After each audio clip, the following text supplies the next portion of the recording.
10. El poder del trabajo en equipo. La fuerza impulsora. El noveno paso hacia la riqueza. El poder es esencial para el éxito en la acumulación de riqueza. Los planes son inertes e inútiles si no se dispone del poder suficiente para transformarlos en acción. Este capítulo describirá el método mediante el que un individuo puede obtener y aplicar poder. Es posible definir el poder como conocimiento organizado e inteligentemente dirigido. El poder, tal y como se utiliza el término aquí, se refiere al esfuerzo organizado, suficiente para permitir a un individuo transformar el deseo en su equivalente monetario. El esfuerzo organizado se produce a través de la coordinación del esfuerzo de dos o más personas, que trabajan para alcanzar un fin determinado, en un espíritu de armonía. El poder es necesario para lograr la acumulación de dinero, y también para conservar el dinero una vez ha sido adquirido. Averigüemos cómo se puede adquirir el poder. Si el poder es conocimiento organizado, examinemos las fuentes del conocimiento. 1. Inteligencia infinita. Podemos ponernos en contacto con esta fuente del conocimiento a través del procedimiento descrito en otro capítulo, con la ayuda de la imaginación creativa. 2. Experiencia acumulada. La experiencia acumulada del hombre, o esa parte de la misma que ha sido organizada y registrada, podemos encontrarla en cualquier biblioteca pública bien equipada. Una parte importante de esta experiencia acumulada se enseña en las escuelas y universidades públicas, donde ha sido clasificada y organizada. 3. Experimentación e investigación. En el campo de la ciencia, así como casi en cualquier otro ámbito de la vida, los hombres se dedican diariamente a reunir, clasificar y organizar hechos nuevos. Esta es la fuente a la que debemos volver nuestra atención cuando el conocimiento no esté disponible a través de la experiencia acumulada. Aquí también hay que utilizar con frecuencia la imaginación creativa. El conocimiento puede ser adquirido a partir de cualquiera de las fuentes antes citadas, y convertido en poder mediante la organización de ese mismo conocimiento en planes definidos, y expresando esos planes en términos de acción. El examen de estas tres grandes fuentes de conocimiento pone ya de manifiesto la dificultad con la que se encontrará todo individuo que dependa exclusivamente de sus únicos esfuerzos a la hora de reunir el conocimiento y expresarlo a través de planes definidos en términos de acción. Si sus planes son amplios, y si contemplan amplias proporciones, debe inducir, en general, a otros a cooperar con él, antes de poder inyectar el necesario elemento de poder en ellos. Gane poder por medio de un equipo de trabajo. El equipo de trabajo puede ser definido como coordinación de conocimiento y esfuerzo, en un espíritu de armonía, entre dos o más personas, para el logro de un propósito definido. Ningún individuo tendrá un gran poder sin tener el equipo de trabajo a su disposición. En un capítulo anterior ya se han dado instrucciones para la creación de planes para el propósito de transformar el deseo en su equivalente monetario. Si usted lleva a cabo esas instrucciones con perseverancia e inteligencia, y utiliza la discriminación en la selección del equipo de trabajo, su objetivo estará medio alcanzado, incluso antes de que empiece a darse cuenta de ello. Así pues, para que comprenda las potencialidades intangibles del poder de que dispone mediante un equipo de trabajo adecuadamente seleccionado, explicaremos aquí las dos características de delegación. Principio del equipo de trabajo, una de las cuales es de naturaleza económica, y la otra, de naturaleza psíquica. La característica económica resulta evidente. Cualquier persona podrá conseguir ventajas económicas rodeándose del asesoramiento, el consejo y la cooperación de un grupo de personas dispuestas a prestarle una ayuda honesta, en un espíritu de perfecta armonía. Esta forma de alianza cooperativa ha sido el fundamento de casi todas las grandes fortunas. Su comprensión de esta gran verdad puede llegar a determinar definitivamente su estatus financiero. La fase psíquica del principio del equipo de trabajo es mucho más difícil de captar. Quizás usted pueda admitir una sugerencia significativa a partir de la siguiente afirmación. No hay dos mentes que se unan sin crear por ello una tercera fuerza invisible e intangible que puede enlazar con una tercera mente.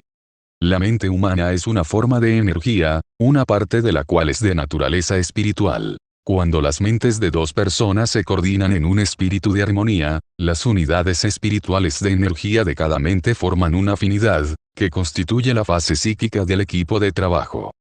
Hace ya más de 50 años, Andrew Carnegie fue el primero en llamar mi atención sobre el principio del equipo de trabajo, o más bien sobre la característica económica del mismo. El descubrimiento de este principio fue el responsable de la elección del trabajo de mi vida. El equipo de trabajo del señor Carnegie estaba compuesto por unos 50 hombres, de los que él se supo rodear con el propósito definido de fabricar y vender acero. Él atribuía toda su fortuna al poder acumulado a través de ese equipo de trabajo.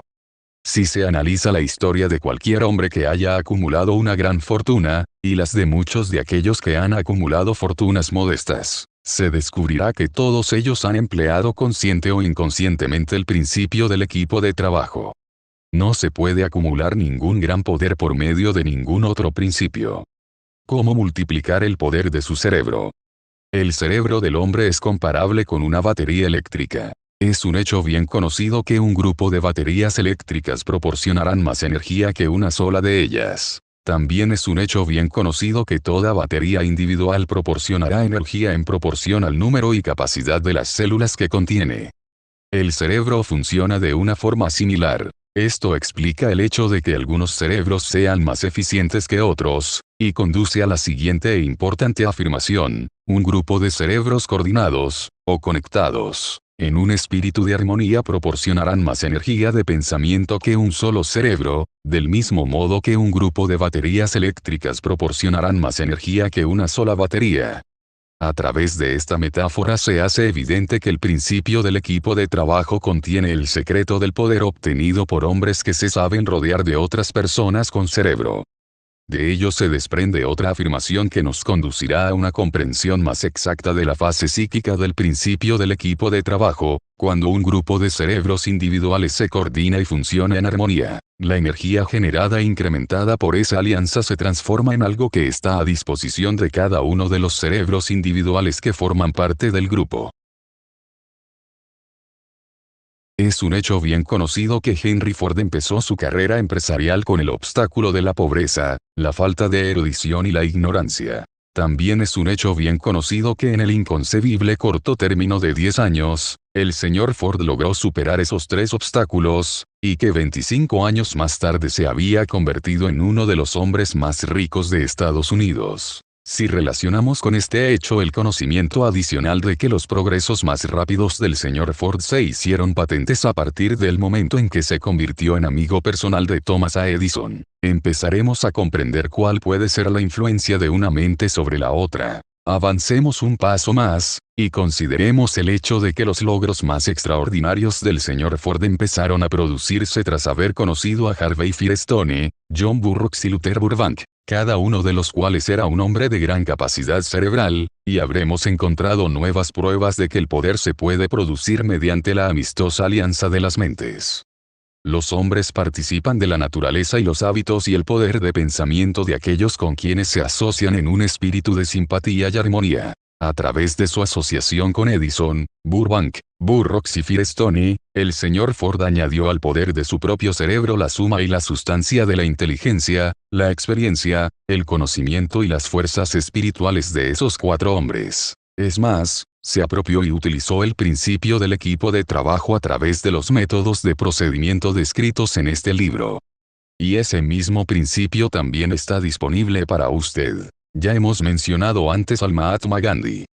Estudiemos ahora el método por el que obtuvo su enorme poder. Eso es algo que es posible explicar con pocas palabras. Obtuvo poder al haber sabido inducir a más de 200 millones de personas para que se coordinaran, física y mentalmente, en un espíritu de armonía para alcanzar un propósito definido.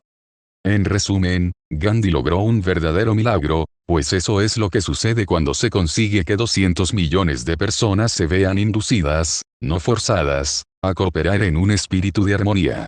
Si usted duda de que eso sea un milagro, intente inducir a 2 personas, sean las que fueren, a que cooperen en un espíritu de armonía durante cualquier periodo de tiempo prolongado.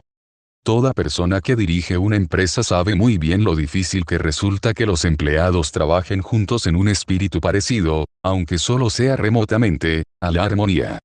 La lista de las fuentes principales de las que se puede obtener poder está encabezada, como ya hemos visto, por la inteligencia infinita. Cuando dos o más personas se coordinan en un espíritu de armonía, y trabajan juntas para alcanzar un objetivo definido, se sitúan a sí mismas, por medio de esa alianza, en posición de absorber poder directamente de la gran reserva universal de la inteligencia infinita. Se trata de la mayor fuente de poder que existe. Es la fuente hacia la que el genio y todos los grandes líderes se vuelve, tanto si ellos son conscientes de ese hecho, como si no. Las otras dos grandes fuentes de las que es posible obtener el conocimiento, necesario para la acumulación de poder, no son ni más ni menos fiables que los 5 sentidos del hombre. Y todos sabemos que los sentidos no siempre son fiables. En capítulos posteriores se describirán adecuadamente los métodos mediante los que se puede contactar con mayor facilidad con la inteligencia infinita.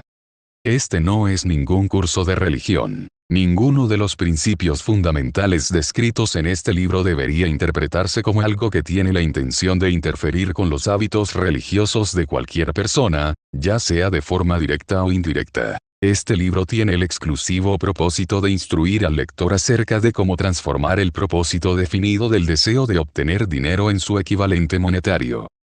Lea, piense y medite a medida que vaya leyendo. El tema no tardará en desplegarse ante usted en su conjunto, y entonces podrá ver con la necesaria perspectiva. Lo que está viendo ahora son los detalles de cada uno de los capítulos individuales. El poder de las emociones positivas. El dinero es tímido y elusivo. Tiene que ser procurado y obtenido por métodos no muy distintos a los que emplea una persona enamorada y decidida, que persigue a la pareja de sus sueños. Coincidiendo con ello, el poder utilizado en el acto de cortejar al dinero no se diferencia en mucho del que se utiliza para cortejar a una mujer. Para que ese poder se utilice con éxito en la obtención del dinero, debe ser mezclado con la fe, debe ser mezclado con el deseo, debe ser mezclado con la perseverancia, debe ser aplicado mediante un plan, y ese plan debe ser puesto en acción. Cuando el dinero aparece en grandes cantidades, fluye hacia aquel que lo acumula con la misma facilidad con que el agua fluye hacia abajo. Existe una gran corriente invisible de poder que puede compararse con la de un río, excepto que una parte fluye en una dirección, y se lleva consigo a todos los que se encuentran en ese lado de la corriente, en dirección a la riqueza, y la otra lo hace en la dirección opuesta, y se lleva hacia la miseria y la pobreza a todos los que no logran salir de ella.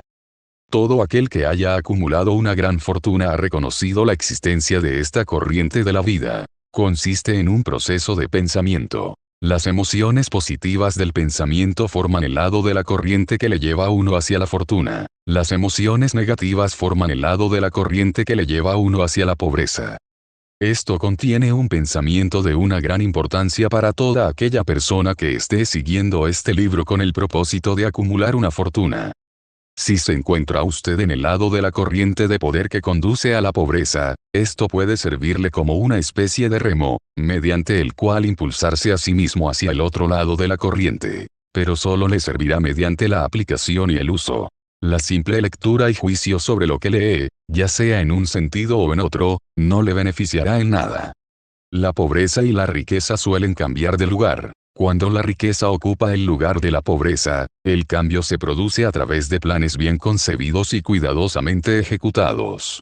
La pobreza, en cambio, no necesita de plan alguno. No necesita que la ayuden, porque es enérgica y ruda. En cambio, la riqueza es reservada y tímida, y, por lo tanto, tiene que ser atraída. La felicidad se encuentra en hacer, no solo en poseer.